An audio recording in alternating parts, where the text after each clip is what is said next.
Hello everybody, thank you for coming to another video of Squish Da Boy. Today I'm going to be showing you 23 secret hideout entrances, and we're going to be going quick, and so without further ado, let's start the video. I'm going to be showing you 23 of the best entrances into your secret hideouts, so without further ado, let us begin. Alrighty, first, very simple, very obvious, you got a drip leaf. There you go. Yes, they're going to get a lot more difficult than this. It'll just take a sec. Next, we are going to be going to our scaffolding. The next few will be using this, but I'll explain each of them as I get there. So you get to your scaffolding, you just go and crouch on it, and you will go through. There you go. Alrighty, for our next one, we are going to be coming over here. This is just a pressure plate. You can actually go through them if you're using scaffolding. Once again, very easy and very obvious. Alrighty, for number 4, we're going to be coming over here. You got your rail. Once again, you can go through it with the scaffolding. I'm not totally sure in some of these where you'd actually use them, but there you go. Alrighty, for number 5, this works especially well if you're in a winter biome. You get one layer of top snow, you put scaffolding underneath it, there you go. Now that one I think is especially well hidden. There's no way anybody would ever find that if they weren't looking for it. Now, number 6 is also pretty similar to that. It, instead of scaffolding, uses just powder snow, and you just go down in there. There you go.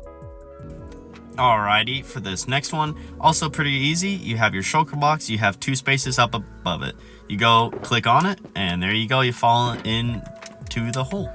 Alrighty.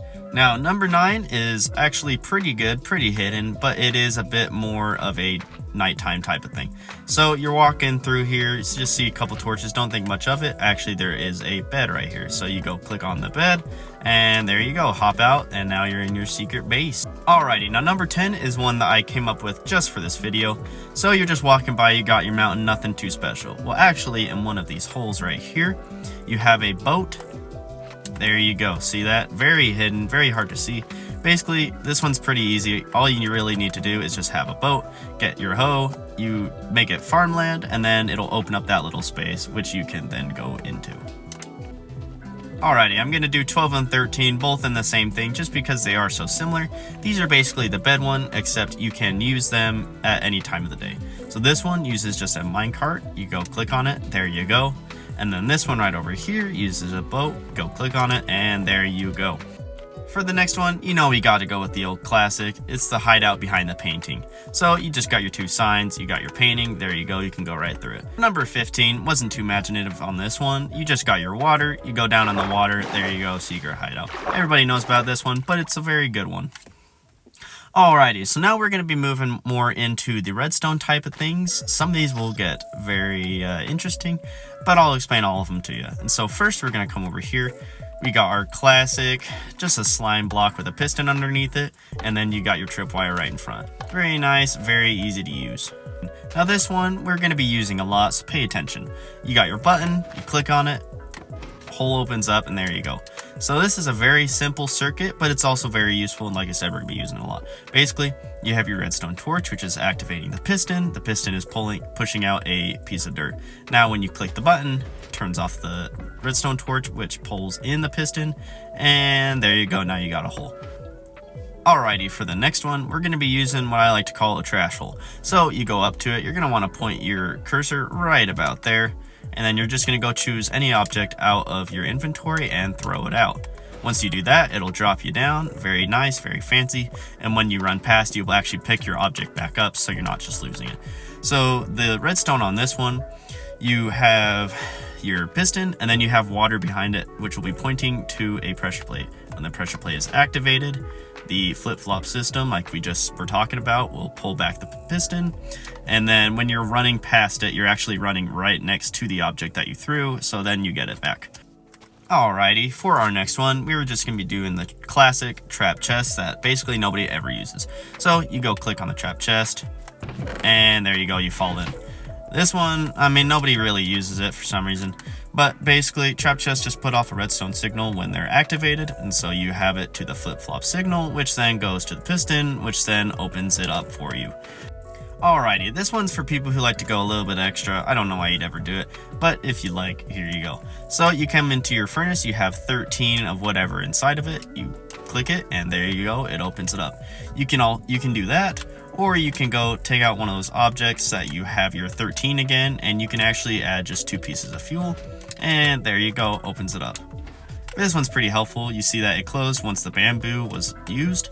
Very nice, good way to have a system that'll close itself. Alrighty, I'm going to do my best to not confuse you guys with this one, but here we go. So you have your item frame, nothing. Once it points down, there you go, the secret hideout opens up. And once you keep clicking it, as you can see, it stays open. We'll fix this in the next one, but let me explain something to you real quick. So as I said, objects will put out a certain redstone signal depending on their position. Item frames are very nice because it's very easy to tell what they are. So it puts off redstone of 1 no matter what. Once you click it again, you can see it's 2, 3, 4, and 5. At 5, it'll point down, which means that the thing will open up. And now, like I said, you notice that it's staying open. There is a way to fix this, and I'll show you it right now. Alrighty, for number 19, this one is exactly the same as the last one. As you can see, it opens, except when you keep it moving forward, it'll close. So this one is very nice. You're going to be using this one in a lot of different places.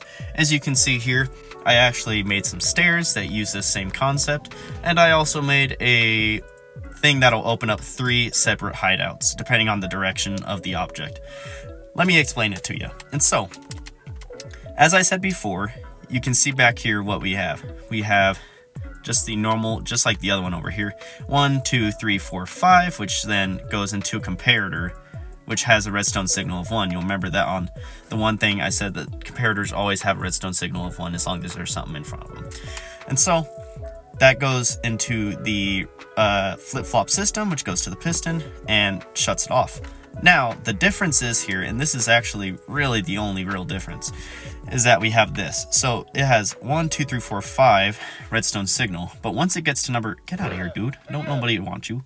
Once it gets to number 6, it comes to this repeater, which then makes the signal full, which then goes into the comparator. This makes it so that the comparator can only put out the signal if it's at the exact amount that's going into the back of it, which is right here. And so if it's 4, there's not enough signal to get to it. If it's 5, it'll work. If it's 6, then it's too much signal and now it won't work. Alrighty, for the next one, we're going to be using a cauldron. So you go over to it, you pick up the water that's actually inside of the cauldron, and there you go, it opens up.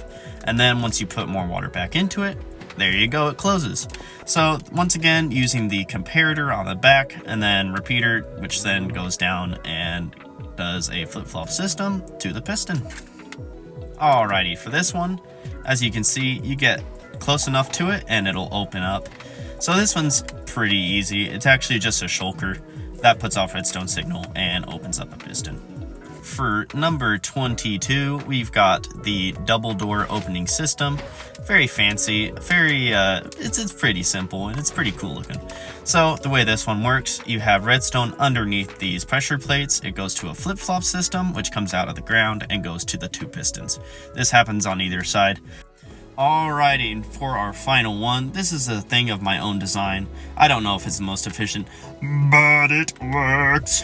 And so we're gonna come over here, we click on our button, goes in and out, and then there you go. So if you'd like, you just go click on here, you just walk through, huzzah. And so this took me a little while. One of the big problems with Bedrock Redstone is that it's stupid. And so things don't work out the way that you ever want them to. And so for this, I actually had to use a rail system, as you can see right here. And basically what happens, the rail moves, it goes to these buttons. The buttons then go and power the piston using the flip-flop system, as all of the other things have. And so, yeah, it just, you know, there you go. You can see how it's working right there. And so it takes a while. It's a bit of creation to make, but it works out really well. And there you go. There was 23 of the best hideout entrances in the game. I'm sure there's much better ones, but they're the ones that I showed you. Hopefully this is a useful video to you guys. I thank you for watching. And once again, please like and subscribe. I'd really appreciate it. If you have any ideas for redstone stuff that you'd like me to create, I'd be happy to do it for you. And other than that, I just hope you guys have a great day, and we'll see you later.